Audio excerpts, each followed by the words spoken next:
hablar del fin de la historia. Tu me hablavas a propósito de um clima que é legítimo, não? Quer dizer, de dúvidas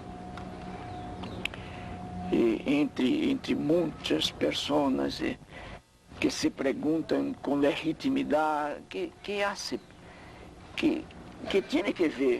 tem que ver Paulo Freire no fim do milênio, quando ele teve indudablemente uma posição importante em América Latina e fora da América Latina nos anos 60 e nos anos 70, etc. E será que sigue algo válido, etc. Esta é uma indagação que, eu repito, é absolutamente legítima e que seja hecha.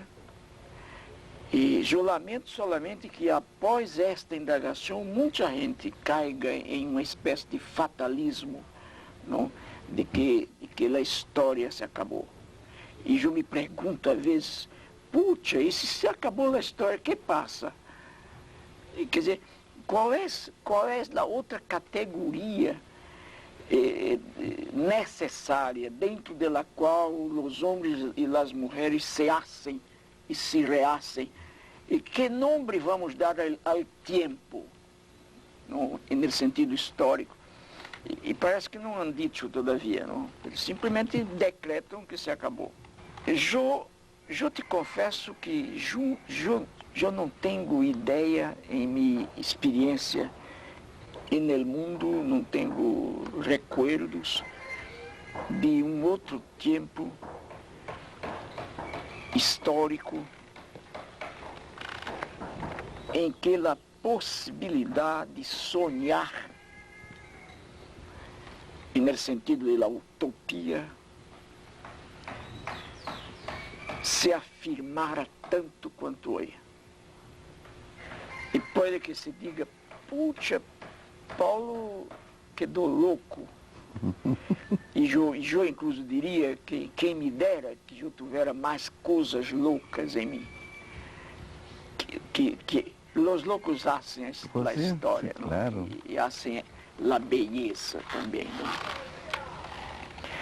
Eu vou explicar como eu vejo isto. Se disse, não há mais classes sociais, como tu dizias agora, não?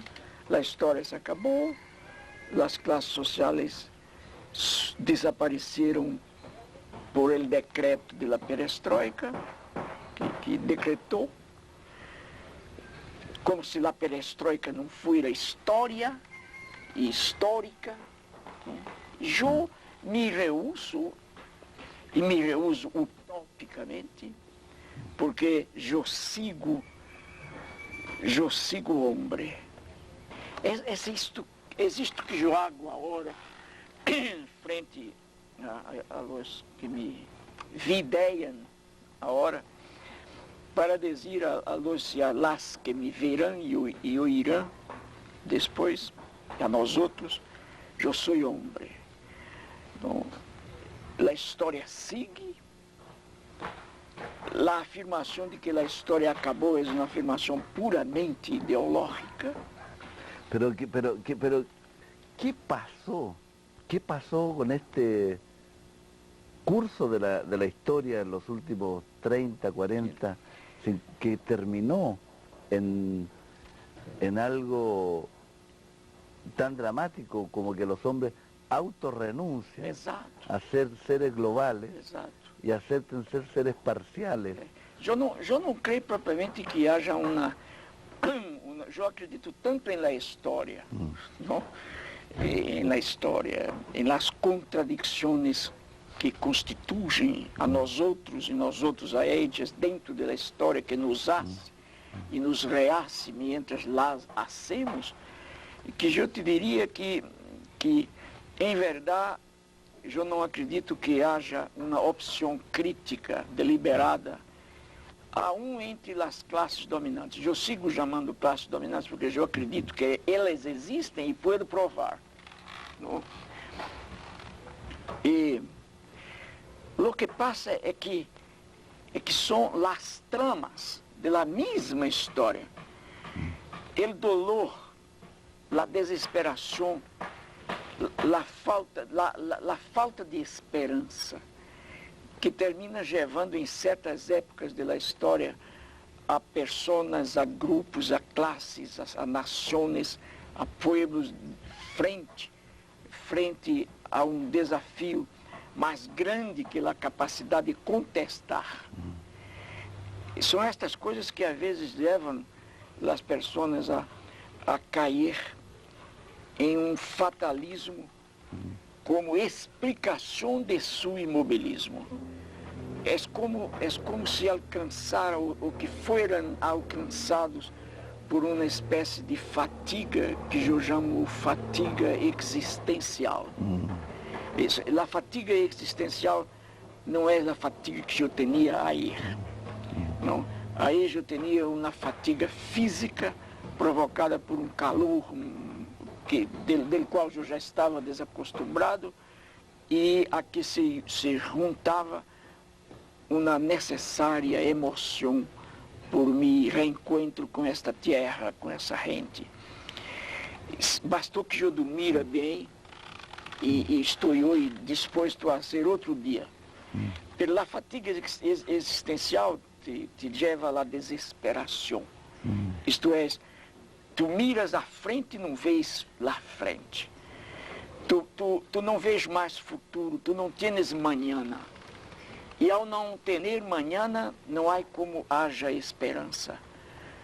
A esperança só existe quando uno percebe e sonha com ele mañana. E quando uno descobre que é exatamente peleando para transformar ele presente que ele mañana se constrói. A desesperação que a fatiga existencial conota, com a qual ela conota nossa vida, anula hasta o desejo de vida. Não? E uno cai em uma espécie de cinismo. Mira como é, sem nenhum sentido ético aí, mira como há um cinismo quando uno disse, por exemplo, não há mais que educação não tem significado. A questão é esse pragmatismo. Mira que coisa, outra coisa interessante. Nos anos 70, depois que saiu a Pedagogia do Oprimido, que eu tenho a alegria de haver escrito aqui, eu fui criticado, incluso aqui, quando eu passei em 73, que tive uma grande, linda discussão que está toda gravada, não? E com jovens da Unidade Popular. Esta foi uma temática central e eu provei que eles estavam errados. E me acordo, incluso, de que havia como se chama? Afiche. Afiche. Afiche. E para a alfabetização, em que havia um muchacho bem nascido. Este era um afiche para hoje. Mira, não? Blanco. A unidade popular antecipava o afiche de los pragmáticos.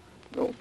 Então, a afiche era o seguinte, um homem viejo, campesino, sentado tu sentias a dificuldade da própria mano e junto a ele um muchacho feliz, lleno de alegria, haciendo assim com os dedos e caindo de seus dedos em la cabeça del campesino as letras. Que coisa horrível. E eu lhes disse, mira, vocês me criticam que eu sou mais ou menos burguês, mas eu nunca hice uma barbaridade desta, porque isso não tem nada a ver com o acto, com o processo de conhecer, isso é um desrespeito. E eu lhes disse, mira, se vocês têm coche disponível, mandem sacar isso do país todo. isto é um absurdo. Eu me acordo de uma outra crítica que dizia: Freire é uma figura interessante, pero não ha dicho todavia que a luta de classes é o motor da história.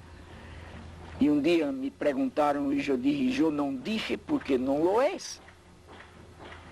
Quer dizer, pero a luta de classes é uno de los motores. Não? Então, o interessante, Francisco, é que eu sou um de los intelectuais, há muitos, que não tenho nada de que me arrepender. Nada. Eu repito todo o que disse, com alguma talvez radicalidade maior hoje, de lo que eu tive quando escrevi a pedagogia da primeira. E no momento eu estou escrevendo uma reintrodução ao livro e dizendo estas coisas. Não? Por exemplo, não há por que negar que há classes sociais. Isso é um absurdo. Eu não encontro como é possível que este modelo vitorioso tenha a competência científica de me convencer que as classes sociais se acabaram. As classes sociais não se acabaram sequer em sociedades altamente complexas como os Estados Unidos. Olha, eu estou chegando aqui há 2 dias, eu não tenho dúvida nenhuma de que a cotidianeidade dos chilenos, não importa a classe, está llena de reticências, todavia, com relação ao que fazer e ao que não fazer. Não tenho dúvida disto. E isto não significa medo de los chilenos. É medo, sim, mas um medo justificado historicamente. Uma vez mais, historicamente. O que passa, dizia Joe, é que as classes sociais existem mais visíveis aqui, menos visíveis ali. E se elas existem como contraditórias, há interesses diferentes. Eu te digo, por exemplo, há que conseguir outro nome, então. Pero quando se consiga outro nome para classes sociais, a marca fundamental que las caracteriza sigue existindo, porque hace parte de la natureza del ser de la classe. Como não existe classes sociais se tu tienes em Chile 5 milhões de pobres? Será que a problemática destes 5 milhões de gente, será que o linguagem, será que a concepção do mundo, que a leitura do mundo, será que a linguagem, será que a beleza, será que o dolor, ou a perda de um bem amado, é igual a los que vivem como tu, e tu eres um homem sensível? Quer dizer, pragmaticamente, o que é isto? Se diria, pragmaticamente, o que se tem que fazer é tentar, dentro sempre do marco estabelecido, melhorar um pouco a situação. Eu não estou dizendo que não se haga isto, mas o que eu estou negando é que seja possível fazer este voluntarismo ao revés. Porque nos anos 70 houve um voluntarismo da esquerda que implicava necessariamente a desistência ou a negação total da consciência, e por isso eu fui também criticado, não? A negação da consciência, a negação da subjetividade em el quehacer histórico. Se dizia, não, a história é social, se hace socialmente.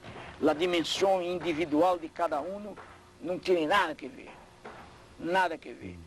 E isto foi um dos maiores erros del marxismo grosseiro, conforme Marx se chamava, e que criou e generou esta compreensão ou interpretação do mundo mecanicista, objetivista. Quer dizer, Solamente cambiando a infraestrutura é que tu tienes, mira que ingenuidade, é que tu tienes no dia seguinte uma nova superestrutura e um novo homem e uma nova mulher. Era magia isto. Eu me insurri contra isto em la pedagogia do oprimido. Eu creio sim, nós estamos vivendo um tempo pragmático, estamos vivendo um tempo em que a utopia se afirma como única salida para os seres humanos. Eu creio que é inviável que ao ser homem e mulher, que resultou de um processo milenar de transformação, que vino de um outro bicho que sigue sendo, pero que ganhou a possibilidade de conotar, não, de falar e de pensar, de transformar com as mãos, de hacer e rehacer. Eu reuso não apenas abstratamente, pero concretamente, que este ser humano que somos nós outros não tenha nada mais que fazer, sino aceitar o que está hecho. Isto seria a negação de nós outros mesmos como seres projetos, como eu dizia, como seres del mañana. Eu jamais poderia me admitir solamente em mi hoy, porque mi hoy solo tem sentido quando apunta para el mañana que eu tenho que hacer ao hacer a transformação del hoy. A educação, nesta circunstância, só tem uma tarefa que tu dijiste já, é transmitir os ladrilhos de um saber, se tomar conhecimento, de um saber que acrescenta o pragmatismo da época, que nega a utopia, que tem horror à utopia, porque a utopia, o pragmatismo sabe muito bem que a utopia é um grande inimigo. Isso, aí eu tive a alegria, depois que falei para 500 pessoas, muito mais afetivamente que outra coisa, pelo diálogo disto, um muchacho jovem chileno de talvez 18 anos, 20 anos, que todo indica seria pragmático, vindo a mim, me abraçou e me disse um pouco timidamente, é preciso dizer, um pouco timidamente, quase mirando ao redor para ver se alguém escutava, e disse bajo, em voz baixa, graças por la esperança. Quer dizer, que é isso? Graças por la esperança. É que eu não fui um burócrata ao falar, eu não fui um pragmático. Eu falei do amor, da paixão, do desejo, do sentimento, do dolor, do medo, da esperança, do projeto. E é isto que eu sou, todo junto. E é isto que o chamado tempo pragmático pretende liquidar. Por quê? Porque para a preservação do status quo deste modelo, é absolutamente necessário que tenhamos robôs e não pessoas completas. Na medida em que tu desarrollas uma educação, por esta razão, o centro de nós é uma resposta antagônica ao pragmatismo. É a mesma coisa que o muchacho tinha aí. Provavelmente, por primeira vez, aquele jovem disse, graças por la esperança. Parece hasta um poema, não? Parece hasta um verso de la grande cantante chilena Violeta Parra. Graças por la esperança. Não? E por que um muchacho de 18 anos disse a um homem de 70, gracias por la esperança. Disse porque o homem de 70, em naquele momento, tinha 18 anos também. E é esta invitação que eu hago a los muchachos e a las muchachas de 18 anos que alcancem seus 70 como eu. E por que eu alcancei? Porque reusei sempre a burocracia, sobretudo a mental. Reusei, sempre estive em posições utópicas. E utopia não significa o que não é possível ser hecho. Significa lo viável historicamente e em certo momento. Eu estou totalmente de acordo contigo com relação à análise que tu hacias, que por detrás de programas e de projetos políticos existe também uma certa forma de visualizar o mundo e de apreendê-lo para aprendê-lo, para conhecê-lo. E concordo contigo que não havia diferença entre União Soviética e Estados Unidos. Eram tão positivistas um e outro que não cabia reconhecer a diferença. Eu visitei nos anos 70 alguns países do leste e tive encontros chocantes. Me acordo, por exemplo, de que em Alemanha Oriental, antiga, eu fui permitido de entrar, mas não tive permissão de conversar com a juventude. Fui proibido expressamente.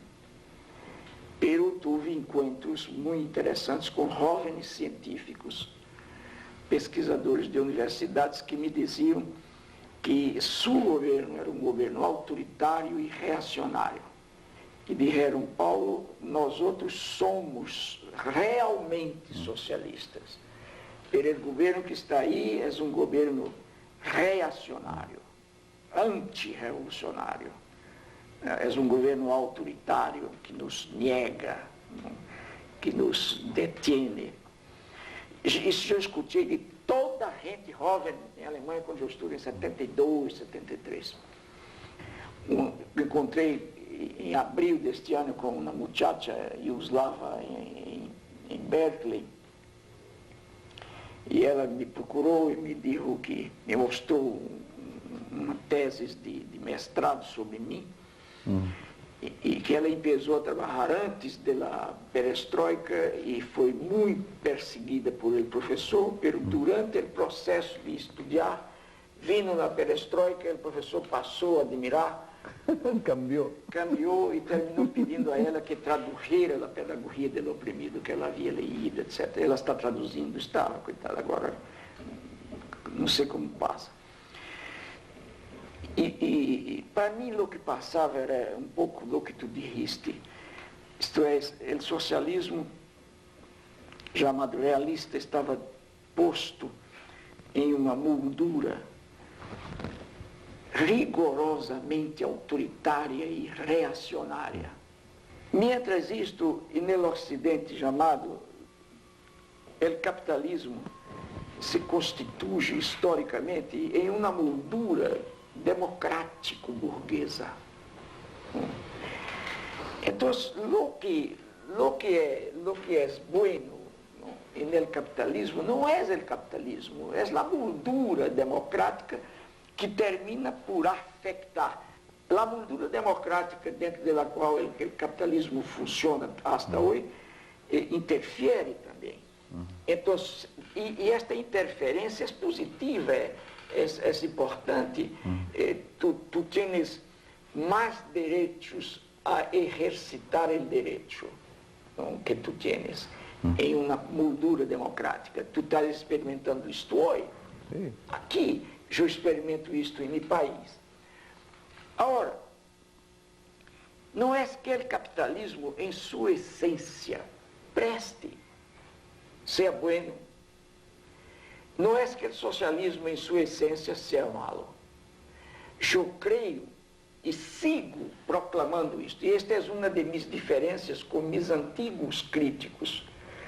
É que muitos de los antigos críticos hoje dia preferem falar de um pragmatismo e olvidar seu passado de socialistas, quando me acusavam de que não defendia a luta de classes, o que não era verdade. Hoje, eu sigo proclamando que meu sonho e minha utopia é o socialismo, por um socialismo que seja em si democrático e que seja posto em uma moldura reaciendo-se sempre. A modernidade trajo a certidumbre em la certidumbre. A modernidade trajo o cientificismo, a certeza da ciência absoluta. A modernidade trajo como resultado fantástico, terrível, o imobilismo do pragmatismo. Isto é modernidade. Eu sou pós-moderno. Eu estou certo de minhas incertezas e não estou muito certo de las certezas. Eu sou um homem em permanente búsqueda de algo em que provisoriamente eu me agarre como certeza, pode que demore, pode que não demore. E é isto que dá à minha vida um sentido fundamentalmente criativo da tragédia. Entendes? Eu vivo tragicamente. E o tragicamente não significa que é uma desesperação. Não, é exatamente esta incerteza das certezas, não? Que me hace uma vida mais que problemática, uma vida trágica. Quer dizer, eu sou por la utopia, por el sueño, não? Eu sou por um mundo que não está hecho, que está esperando ser rehecho todo dia. E quem rehace o mundo é o homem, é a mulher. Não? Por exemplo, eu não posso ser pragmático em meu país com um governo que, em nome da privatização e em nome da luta contra a inflação, leva milhões, milhões de homens e mulheres ao desemprego todo dia. E não tenho por que aprender a ser dócil. Não, por el contrário, em lugar de pragmatismo, eu defendo uma pedagogia da indignação. É muy interesante la relación que haces entre certeza y modernidad. ¿Es de la esencia de la modernidad? ¿O fue de la esencia? ¿O es de la esencia el destruir a la comunidad? Destruir a la familia extendida e individualizar. Pero al individualizar a los seres humanos viene un enorme grado de inseguridad. Y entonces se construye todo un edificio gigantesco para que cada persona pueda saber exactamente lo que va a pasar con él el día de mañana. Y se busca una seguridad completa en todos los aspectos de la vida, en el caminar en las calles, en la salud. Y eso se va reflejando también necesariamente en el campo de la certeza. Y la domesticación de la persona consiste en que se sienta segura, tranquila y cierta, en el sentido de que lo que va a pasar mañana y en el sentido de las verdades que da por establecidas. Entonces, lo postmoderno de Freire y de esta corriente es también muy fuerte porque implica una capacidad de construir una pedagogía de la incertidumbre, una pedagogía de la deriva. Exacto. De saber aprender a vivir y a gozar en esta pedagogía de la deriva, en este vivir a la deriva, que al final es igual, porque uno cree tener certeza en la sociedad moderna y seguridad y nunca la tiene. Digamos, el camino de construcción de un nuevo paradigma que pueda permitir un avance postmoderno, está vinculado a este de reasumir la incertidumbre, que por lo tanto, que por lo demás es muy vinculado a la democracia. Claro. Democracia es incertidumbre. Claro. Incerteza, el autoritarismo. Valentia, coragem, não, de risco, com esta questão do valor da incerteza, não, enquanto motor da búsqueda, não, e enquanto negação do imobilismo, porque a certeza absoluta te imobiliza, não te angustia, não, tu já não duvidas. Tu já não dudas. E quando uno não duda, não sabe. Não, nem sequer pode ressaber. Ora, mira, eu entendo historicamente as gerações que sofrem, lo que sofreram as gerações de Chile, os que sofreram as gerações de Argentina, de Brasil, de Uruguai, de Bolívia, de Peru, todo. Eu entendo a dramaticidade, a tragicidade da experiência histórica, de lo que eu não accepto, lo que eu não sugiro, é que pongamos um velo sobre a realidade viva, crucial que está aí, dizendo que a solução para enfrentá-la é pragmática. Eu accepto que uno diga, tácticamente eu não posso dizer muitas coisas. Tática e historicamente eu não posso fazer o que hice em 70. Praticamente eu reconozco que a tarefa de minha revelação é uma tarefa de quienes esperam. Pero lo que eu não aceito é que se diga, este é um momento diferente, que é diferente, pero este é o fim da história. E, em lugar de história, vamos ter de agora adelante pragmatismo. Não. Isto me parece que é uma forma de esconder uma verdade que hiere. É um neoliberalismo que pretende exatamente o pragmatismo, que os intelectuais assumam isto, abrem de isto, escrevam sobre isto e convençam as massas populares de que é pragmático que sigam com hambre. Não é pragmático, é imoral, é injusto.